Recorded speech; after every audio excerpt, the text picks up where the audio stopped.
মানুষ কেন বলে মোদের নারীর নিজস্ব নাই কিছু? আমি তো দেখি জগৎ চলে নারীর পিছু পিছু।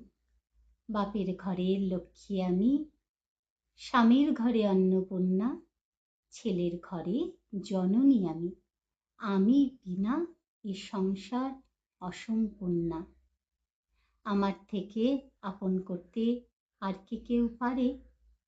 বাপের ঘরকে ছেড়ে এসেও পরকে বাঁধি ঘরে। গোত্র থেকে গোত্রান্তর যদিও আমি হই, তবুও যেন জননী রূপে সকল দুঃখ সই। ভারত মাতা সেও নারী, নারী জগদ্ধাত্রী।